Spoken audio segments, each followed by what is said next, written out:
Thank you to our three editors for a really very heartwarming and very touching introduction to the man that is called Umar Khalid. And if the argument is the book is an act of glorification, I think really the book is an act of humanization. You see Umar Khalid in so many details and in so many ways through the really wonderful extracts which our three friends read. And I think if you read the book, the one point which I drew away is there's a sense of a love of books which Umar has. And you get a sense of the number of books that he's read. His mother talks about him having read 250 books. His friends talk about him reading books. And outside there's a small uh, poster of the books that Umar has read in jail and which he wants all of us to read as well. So there's a way in which his mind is alive, even if his body is in prison. And there's a certain kind of a power to that mind which you'll realize when you read this book. So really, thank you so much for that. Really, as you'll put it, for that fantastic gift of bringing Umar to all of us, and for, as you put it, expanding that circle of friendship. And Bangalore now has many friends, I think, of Umar based on the really marvelous way you communicated what Umar is and what Umar stands for. Without further ado, now I'll go on to the second part of the program, which is really the book discussion, which we want to have with our eminent panelists. And we have three panelists, all of whom really need no introduction, but I'll call them up one by one with a very brief introduction. Uh, Mr. Prakash Raj, of course, needs no introduction. He's well-known film director, producer, presenter, politician, speaks in numerous languages, and is known for really asking questions of the state. His hashtag just asking is very popular in throughout the country as someone who's courageously spoken spoken truth to power. In his piece, he says something very, very beautiful about Umar. He says, and again, this is the point which I learned from the book. I learned that Mr. Prakash Raj has visited Umar's family and to communicate a solidarity with Umar and the struggle that Umar stood for. And as he puts it in his piece in this book, history will be witness to the fact that Umar Khalid and his parents are the real patriots. It is not just Umar Khalid, the person who's languishing in jail for the last 5 years. It is the right to freedom of expression of every citizen. It is the right to dignity and the constitution that guarantees them. It is not often that we have the privilege to be with someone who brings together both art and human rights as really a living constitutional practice. And your way of being, I hope, is something which is an inspiration to all of us. I invite you, please, Mr. Raj, to the stage.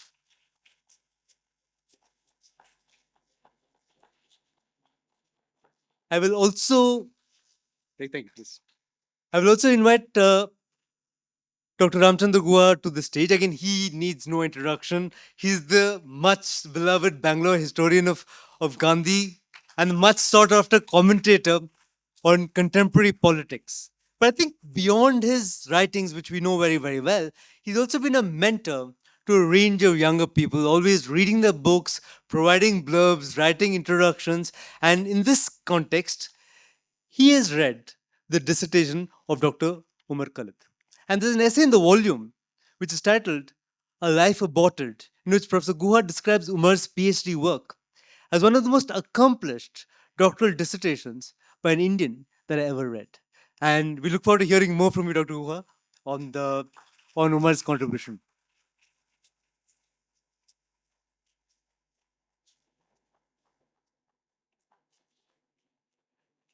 I'd also like to invite Dr. Janaki Nair, who's again a Bangalore based, very well known historian, author, researcher, newspaper columnist, and former professor at the JNU University. Again, for Bangaloreans, what is of great interest to us is a history of Bangalore titled The Promise of the Metropolis, Bangalore's 20th Century, as well as the Mysore Modern Rethinking the Region Under Princely Rule. But Dr. Nair has the special privilege of knowing both Shajil Imam as well as Umar Khalid as a teacher. So, Janaki, without further ado, I invite you to the stage.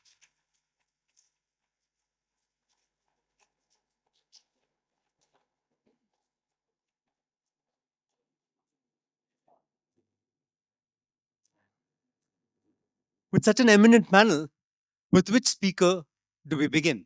I thought of that and I said we will begin with Dr. Janaki Nair because she's the one who's had the privilege of teaching Umar and Sharjeel to share some of her experiences on, uh, on being a teacher of these two young men.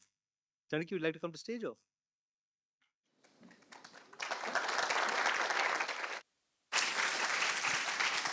Thank you so much, Arvind, for those very warm words of introduction. And thank you especially to those who have organized this event, to my fellow panelists, and to all those who have made it to this venue through great difficulty. We passed through 4 layers of police protection. So, it is really an event which I hope that Umar will hear about and treasure, because I don't think they faced such opposition even in Delhi. I'm going to take this opportunity here to begin with a personal memory, especially since Anirban is here in person.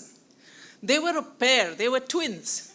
And what I remember most strongly about them was that in the first week of every month, they would pass my door, gently knock, and request a donation for the activities of the DSU.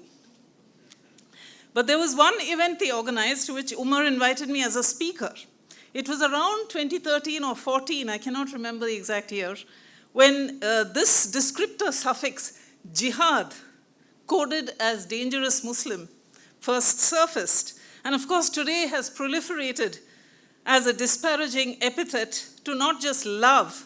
That particular discussion was about love jihad, but land, flood, vote, the corporate world, and even, as we learned from this book, the deadly, and we all remember, the deadly coronavirus. And I think after today's event, we can even add book jihad. This is probably going to be added to the lexicon. It would be laughable if it had not become historical truth, if it were not so serious as to have led over the last 12 years, in particular to the vilification and dispossession, incarceration and death of Indian Muslims. And this book actually bears very important witness to this process. It's not, as somebody said in the introduction, just about Umar. It's about this moment. Somebody interviewed me outside just before I walked in, and I said to them, this book represents actually an archive of a very important historical moment in India today. And, it goes well beyond just talking about Umar and his incarceration. There is a lot in the book with which I was already familiar. It was a powerful reminder, nevertheless, of how our justice system has begun to work, to be held without trial for so long and without being offered bail is, of course, to make the trial, to make the process itself the punishment, and to inflict a certain kind of social death on this person at this very young age, in the most productive years of his life. But it is why the book is an important testimony is, of course, that he has refused to die. He has actually been very creative and very productive, even behind bars. But he has also held up to us the mirror of what it is to be Muslim in India today, as do many of the pieces in this book. And above all, what are the new terms and truths that are being propagated and produced almost on an industrial scale. But I am going to use this opportunity given to me at this event to place in context, and you know how historians love to contextualize. I think those who are present here will bear me out. We love to provide the context, the greater context for any event or any micro event or any sort of process. And I would like to do that by talking about the university as a space for student politics, because let's recall, Umar was an MA student, an MPhil student, and a PhD student at JNU, which is a long period of time, almost 9 years or 10 years, I think, altogether. I would like to do this by focusing on the university that I knew best, which is JNU, where I was both a student and many decades later, a teacher. In its 50-year existence, it was a residential university with a difference. Both students and teachers played a larger than usual role in determining institutional life, and a genuine alternative to some aspects of life outside the university was imagined and sustained for half a century. I'm using the past tense because that's already in the past to some extent. For instance, female students had felt particularly safe and enjoyed greater freedom than on the streets of Delhi. JNU's GS Cash was hailed not just in India but world over. But most importantly, the student movement introduced at least two momentous innovations. One was the deprivation points system begun in the 1970s, which gave weightages to students in order to redress certain socioeconomic backwardness on regional, caste, and class registers. And therefore, JNU was one location that became inclusive long before Mandal was even imagined. In 1994, women were also included in this deprivation point system. And I remember this particularly because one of the few non-academic conversations that I had with Umar was when he came to my room and told me about how he hoped for deprivation points to be extended to Muslims. And he argued quite ardently for that to be introduced on par with what women were enjoying. And I had a fierce argument with him because at that point I did not agree that there was any kind of discrimination against the recruitment of Muslims to the campus. And he pointed out that almost all the Muslims in the JNU campus were concentrated in the Arabic Studies department, and he would like, through a process of reservations, to be able to ensure that they have a presence in other departments as well. And I'm open to now re-looking at the vehemence with which I argued against that position at that time. Secondly, uniquely in India, the students conducted student union elections with its own election commission, which encouraged debate and discussion between candidates rather than the use of money and muscle, as in the neighboring Delhi University. Winning praise even from the Lingdo Commission, which said, and I quote, "Direct elections are held in a peaceful manner and are conducted entirely by the students, where election-related expenditure is kept to a relative minimum due to strict norms on the use of posters and election propaganda." This is really something to emulate, is what he said. But he also qualified it by saying it can only be emulated in small campuses like JNU. These were the innovations to which Umar Khalid and other students were heir as students of JNU. I cannot list all of them, but I will add just one last one. What Shudipto Kaviraj has called the philosophy of the night. After 9 p.m., the dining halls were transformed into spaces for argument, debate, and discussion, ranging from national to international events and processes. And I think Shudho's piece in this book also refers to one such event. Am I correct, Shudho, that you have participated in yourself? And so many of us participated in the events. And they were usually organized by student organizations and by students themselves, Umar included. These discussions introduced young students to old theories and new ways of interrogating them. Some of these discussions were arcane, some insightful, but all were informative. And this is before, the social media age. Some of these arguments, which carried on to the wee hours of the morning, were no less profound than the texts the students read in the classrooms. The initiative for these nocturnal debates always came from student groups like DSU and students like Umar Khalid. Why does this bear repetition today? Partly because it's been shut down. We no longer have in JNU the philosophy of the night. But I also want to show here some scholarly solidarity with Umar Khalid as the historian, both as a teacher and as a colleague. We need ways of urgently remembering or recalling a history which is in danger of being wiped away.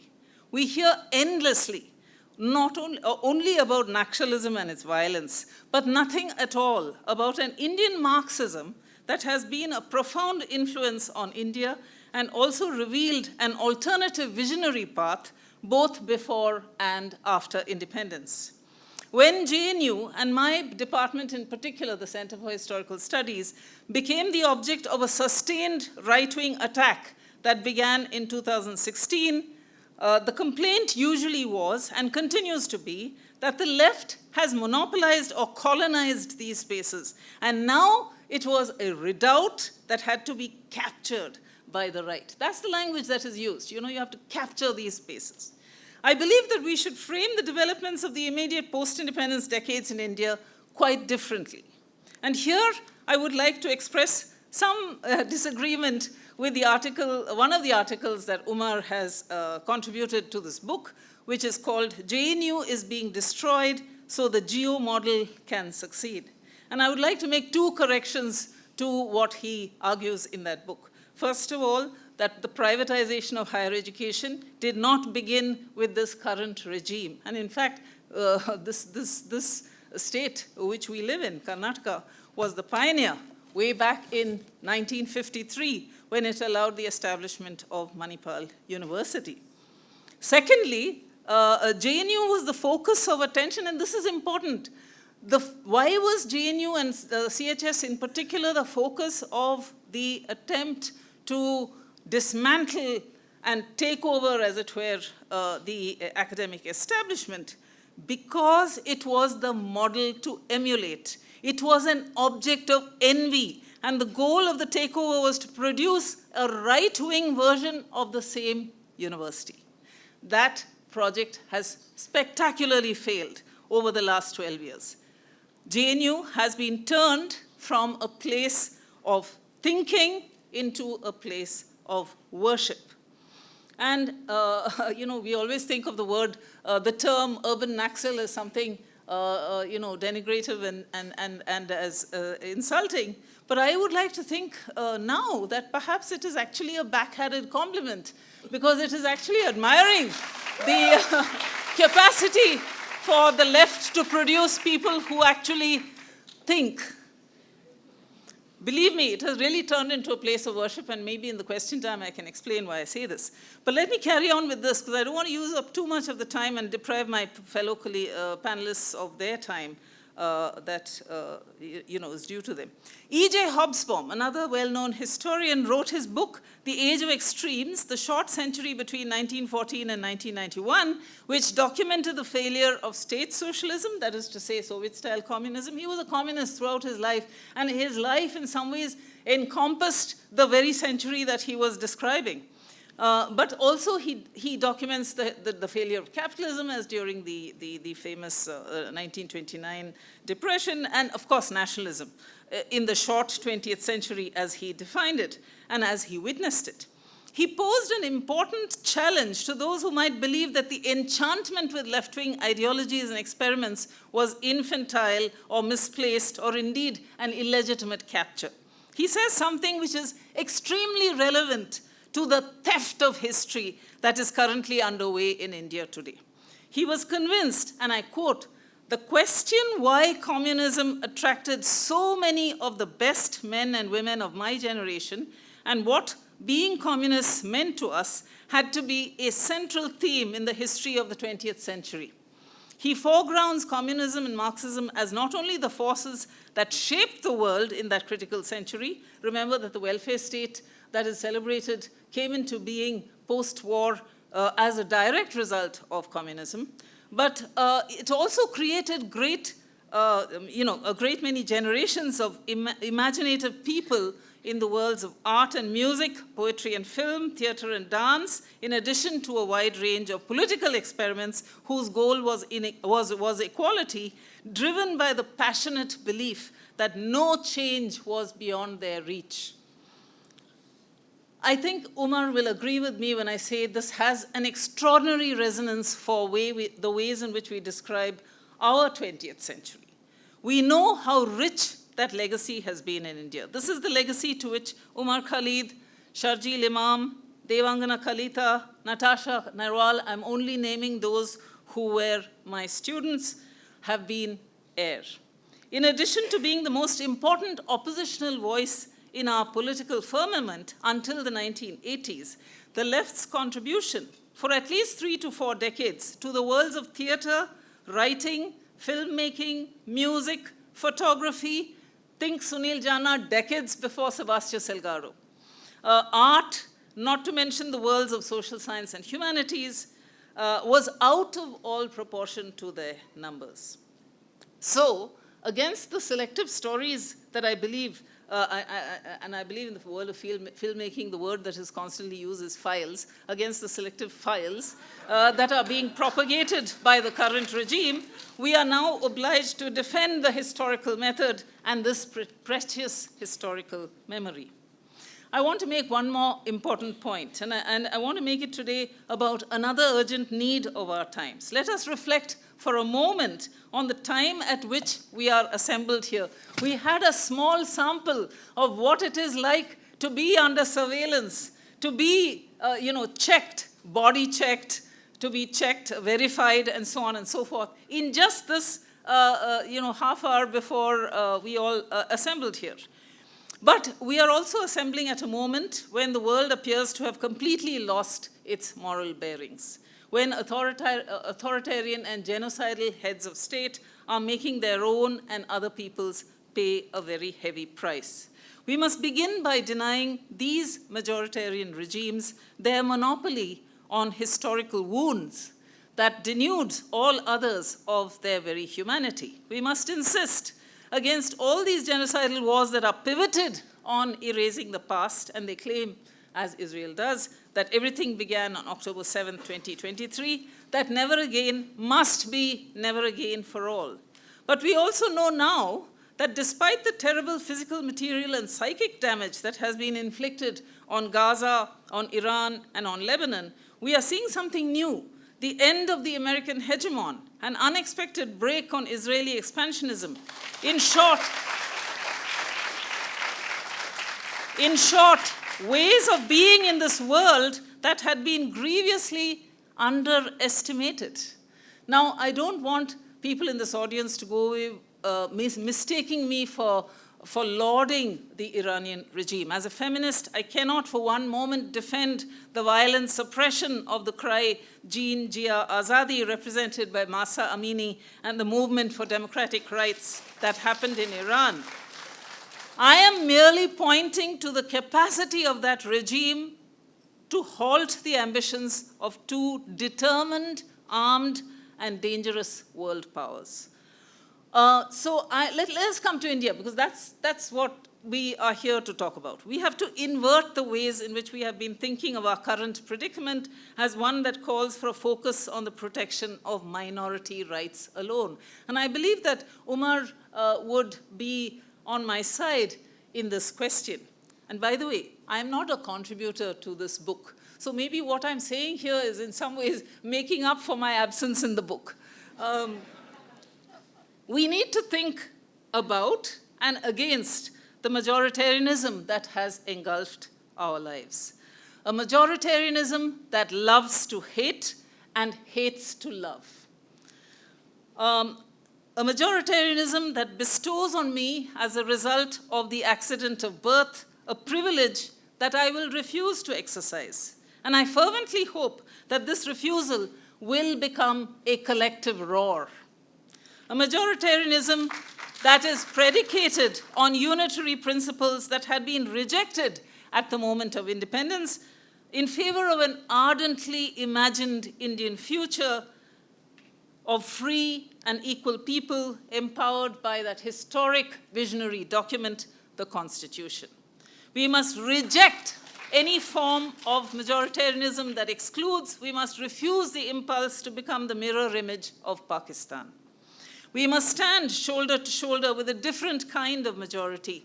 We can be loyal to an other Indian nation. We must support and extend what the Constitution has enabled, as many excellent books tell us, and I think Arvind may have a chance to talk about that when he talks, the building of a new majority. Let's build a new majority of those who have been oppressed, those who have been exploited, humiliated, dispossessed throughout our history, such as the very Adivasis about whom Umar Khalid has written. What, after all, did the anti-CAA protests and the women of Shaheen Bagh in particular teach us? It would be a mistake to view those protests that spontaneously rose throughout India through the narrow lens of a demand for minority rights. It taught us all over again the meaning of a people's republic. And I think that's what fascinated people like Umar and Sharjeel and all those who were, mesmerized by Shaheen Bagh. As someone who repeatedly visited that site over the 3 months of its existence, as someone who heard that Shaheen Baghs were proliferating in several parts of India, including in this sleepy city of Bangalore, I was overawed by its power, its creativity, and its resilience. Its mesmerizing effect was in teaching us that ordinary citizens can organize and sustain political protests without the aid of political parties. That was the biggest lesson of Shaheen Bagh, not the holding up of minority rights alone. It did so through art, song, poetry, theater, talks, and discussions that recalled the long heritage of mobilization via multiple languages throughout the Indian freedom movement, and indeed, as I mentioned slightly earlier, even in the efforts of the left in the decades between the 1930s and the 1980s. Such protests confuse and frustrate the moral vision of the ethno-nationalist majoritarians. The new India that must be built, as Partha Chatterjee has put it, must be nothing less than a national people's federation. The emphasis must be on a federation that recovers and protects once more the region, its multiplicity of languages, cultural and political forms, knowledge systems, as well as the region's varied demands and aspirations. This is especially true as we are witnessing, as we speak here today, what is being attempted in Bengal. Nothing less than the greatest electoral coup in post-independence India.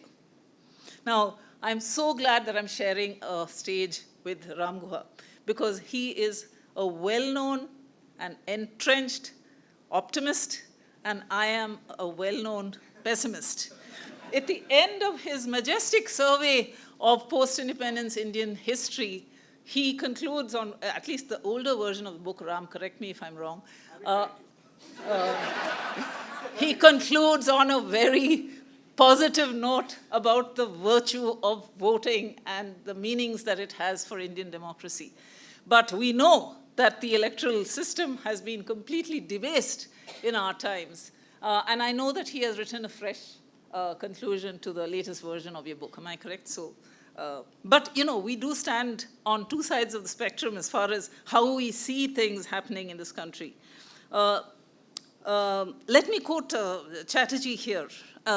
National security, and remember that it is in the name of national security that people like Umar Khalid and Sharjeel Imam have been forced to spend years in jail and have also been denied their bail repeatedly. National security, says Partha Chatterjee, must mean, above all, the life and freedom of the people. In other words, the people cannot be expected to give up their freedoms for the sake of the health of the state. That is because the people have given birth to the state and not the state to the people. We must remember this. We need to remind ourselves of this and the kinds of deep commitments that the young people like Umar Khalid have had to this idea of a national people's federation. I might be putting words in his mouth, but I think he will forgive me for that. As historians, as citizens of this great Indian Republic, we must urgently remember, recall, and recreate these pasts. As historians, our work is cut out for us. We must begin the enormous task of historical literacy that will encourage the young who for sure are quite unfamiliar with these pasts to build or rebuild the Republic as it was imagined and forged in the decades since Indian independence, and which the Indian people have, over the decades, interpreted to their democratic advantage, as did the women of Shaheen Bagh. I don't entertain any illusions about the emancipatory potential of history, that is history with a capital H, as the story of our past, which may be exhausted capital today, especially since it has been debased by being associated or annexed to a project of majoritarian pride and vituperative exclusion. My task is far more modest. We must show that there were and are many ways of being Indian that do not conform to the hate-filled ethno-nationalism that pervades and suffuses our public life today. Only enlivening that historical memory and insisting on and reclaiming the federal structure of our republic, which my former teacher at JNU, Professor Madhavan Palat, has described as a nation of nations. We are a nation of nations. We have so many languages, so many ethnicities, so many cultures, so many religions, and so much by way of political experimentation as well to sustain, support, and nurture. We have to reclaim that. Only that will give us the power to withstand the majoritarian impulse that threatens to bulldoze this brilliant achievement that is India and its democratic power. Let the terrible price that people like Umar Khalid and Sharjeel Imam are paying just for exercising their democratic rights and therefore defending ours, let's not forget that, while they remain in jail, we remain free to be able to have events like this and to be able to sustain the movement towards a true democracy. Let the terrible price that they are paying not be in vain. So I want to repeat what Shidho said. Go out, buy, I won't say steal, because I'm a teacher, but I'll say download, he didn't say that, borrow, and above all, commit the thought crime of reading this book. That's a word that I had. Thank you.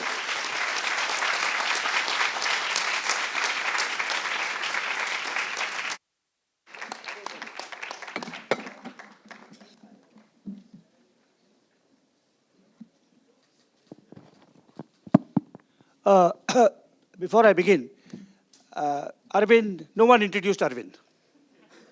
So I best say a little bit. I first knew him as a young student at NLSUI. In later incarnations, he has been the moving spirit of the Alternative Law Forum, currently of a moving spirit of the People's Union for Civil Liberties Karnataka chapter. Currently also the General Secretary or some such title of the RBA and MS and Sabha, which is a complementary COMPLE, complementary alternative addition to BIC, so patronized Sabha as well. And finally, he is also the moving spirit of a radical dissenting running club that meets every Sunday for dosa at Airlines Hotel. And finally, he is the moving spirit of today's event. It would not have happened without Arvind. And it's not coordinating with the editors and putting all of this together, but the last 48 hours coordinating with the goons on one side and the police on the other. With a little help from Prakash, I must admit. A couple of calls Prakash made may have smoothed our path. But I thought since no one introduced Arvind, I should begin with that. I'd like to begin my formal remarks by congratulating the editors on the book. They have assembled a rich and diverse range of contributors. Apart from Umar Khalid himself, his writings constitute about 1/4 of the book, but the other pieces are by journalists, activists, scholars, script writers, legal scholars, poets, historians, poets. They are variously young, old, and middle-aged, men and women, Christian, Hindu, Muslim, Sikh, atheist, dare I say, Gandhian, Ambedkarite, Marxist, feminist, and a few other things, and also writing in English and in Hindi, and very different genres. So there's the essay, there's the memoir, there's the poem, there's the letter, there's the cartoon, and the whole body of contributions and contributors has been very carefully curated by the editors. They provided an excellent introduction to the book as a whole and shorter introductions to sections. Now, this is, it's a work of enormous complexity and judgment and balance. Editing a volume of this kind. It's easier to write your own book than to do this. And of course, it's a selfless service to, to the cause that all of us have come here to endorse. Now, Janaki taught Umar. Prakash has met Umar. I have never met Umar Khalid. I have read about him, of course, for many years, and more recently read something by him that is not in this book. And that is, what I have read is his 300-page doctoral thesis. And I read it because it was on a research theme that has occupied me my whole working life, the social and environmental history of Adivasis and peasant communities. And my short piece in this volume describes the thesis and its merits, Umar Khalid's doctoral thesis. But what I'm going to talk to you today really draws on the other and much more substantial pieces of this volume.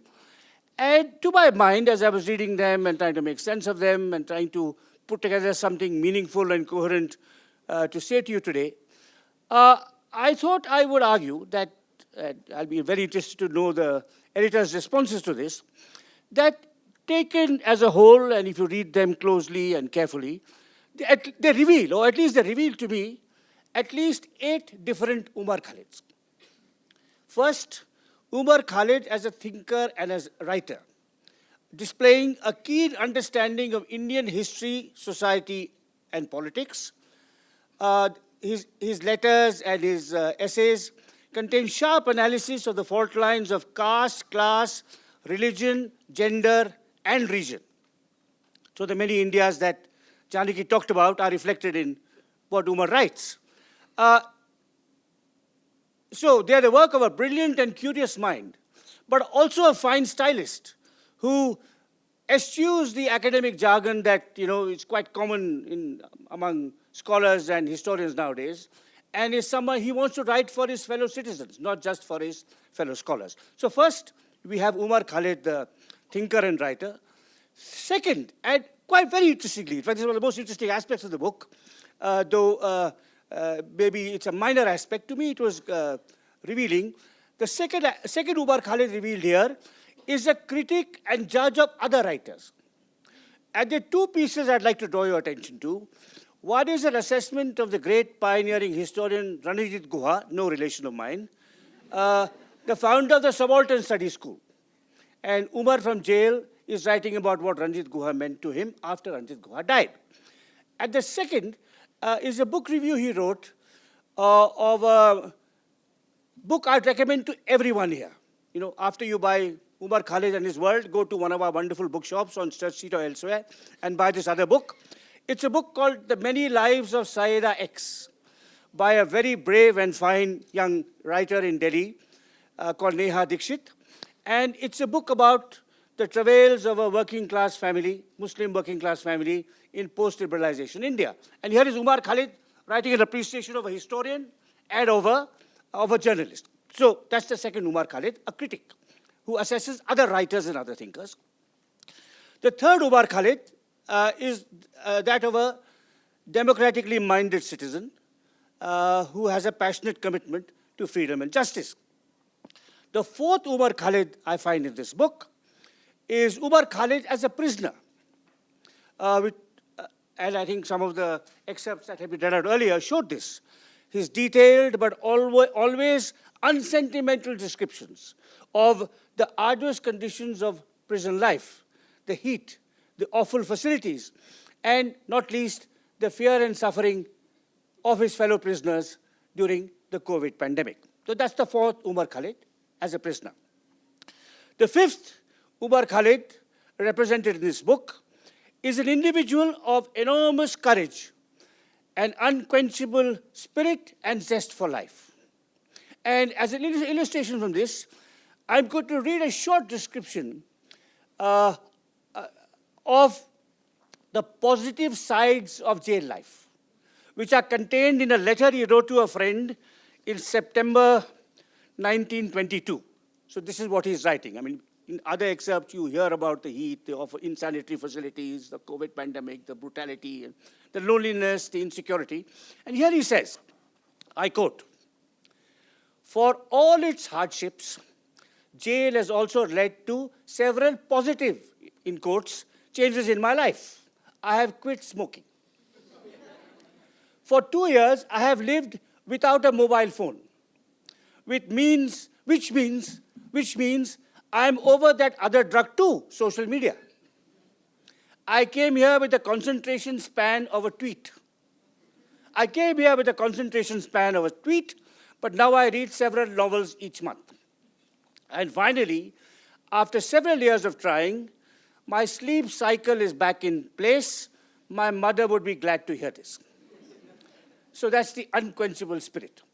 The sixth Umar Khalid reflected in this book is as a friend and family man, loving, kind, witty, and with a sense of mischief. The seventh Umar Khalid represented in this book is a victim, though I know he may not like the word victim, maybe I'll call it a symbol or metaphor of the India we live in. An authoritarian and majoritarian India with compromised and corrupt institutions. Umar is persecuted because he's young, independent-minded, and Muslim. And finally, the last Umar Khalid I find here is a symbol of the better, nobler India we all here wish to see being born or perhaps reborn. Now, those are the 8 facets of Umar Khalid I found here. Some of you may find yet others. I'd like to end on a personal note. When I was young, I had icons, heroes and heroines I looked up to, whom I knew personally, not distant figures, like scholars whom I had read and never met and so on, or Mahatma Gandhi or B.R. Ambedkar, whom I merely read about, but people I actually met. And I'll just name a few.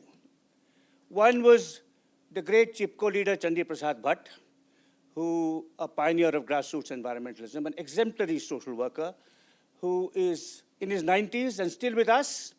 His autobiography bears the translation in English. It was originally written in Hindi. The English translation is Gentle Resistance, which I think Umar would certainly like the title. I hope, please, one of you send it to him to read in jail next time. So Chandi Prasad Bhatt, whom I met as a young doctoral scholar while writing my dissertation on forests and peasants in the Himalaya. A second icon of mine was someone just a little older than me, who died tragically young in his early 40s. He was the moving spirit of the People's Union for Democratic Rights, a man called C.V. Subbarao, someone of extraordinary intelligence, ability, charisma. He'd been a political prisoner. He was jailed during the emergency. He did his MA from jail. And he was brought for his Viva examination in handcuffs. And actually, he got a gold medal from jail in his MA. Then he came after that, he came from Andhra and taught in Delhi University. And and he wrote himself out of the civil liberties movement. You will not see his name anywhere. Although, when he died, there was a meeting in Delhi where Govinda Mukherjee, the well-known lawyer, said, in the history of the civil liberties movement in India, 3 names will be paramount: Jawaharlal Nehru, Justice Tarkunde, and C.V. Subbarao. Now, so he was a second icon of mine, and the memory of what he meant to me, the memory of what Chandi Prasadji has meant to me, have sustained me in my work and writing. But there was a third I would like to recall here as we discuss Umar Khalid and his world, and that's the Bengali writer Mahashweta Devi, whom I didn't know as well as I knew Chandi Prasad Bhatt or C.V. Subbarao, but we had several interactions, partly because of her work on Adivasis. And one conversation with her, which has left a deep imprint on my mind, and which I'd like to recall for you today, happened in March 2002. The Gujarat riots had just broken out, and she called me in Bangalore, and she said, I have just written a letter to the President of India, urging him to act to set the constitutional machinery, in process because of all that's been happening in Gujarat. And she described what she had heard about Gujarat. She said it was important for writers to intervene. That is why she had written to the President. The President then was K.R. Narayanan, a person of a rare president of principle and intelligence. And then she said, you have to convince U.R. Ananthamurthy, who was the preeminent Kannada writer of the day, living in Bangalore. You have to draft a letter for him, which he will sign and send to the president. And we were discussing this, and as, Mahatmata was then in her 70s, and a diabetic and quite infirm. And as our conversation ended, and I said I will do what she'd asked me to do, she muttered a sentence twice. First to herself. And it was a sentence in impeccable Hindustani in a Bengali accent. And this is what she said. Moi moidan nahi chodungi. Moi moidan nahi chodungi. And I think that is the kind of, you could say, talisman that I'd like to leave you with today.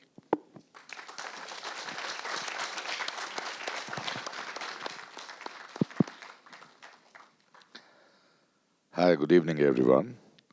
I think we are running out of time. And there's a Q&A. So you've heard me enough on this, and wonderful to hear you all, and thank you so much. As we are sitting here, the supreme leader of the regime has just given a statement in the last election today. Give me your vote, I'll give you freedom.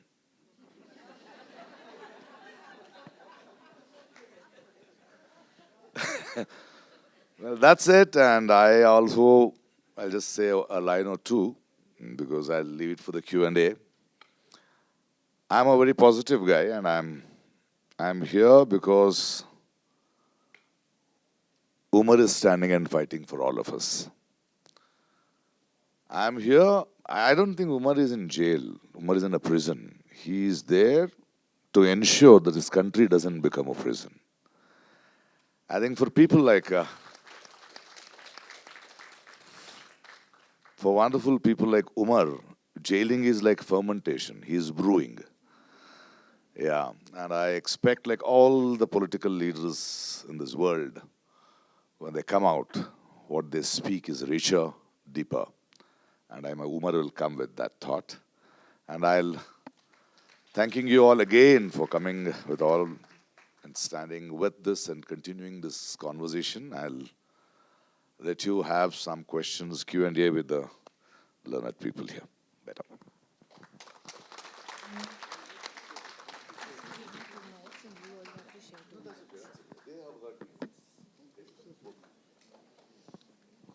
Okay, I'll take one from there.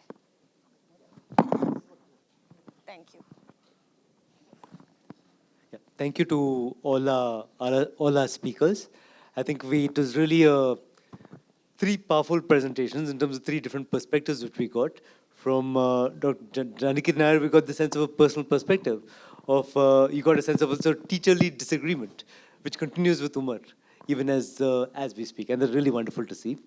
From Dr. Guha, of course, we got this really wonderful frame of the 7 Umars, and which is the Umar which we want to take forward in our inspiration. And Mr. Raj, as ever, thank you so much for your solidarity and for your support in this continuing struggle.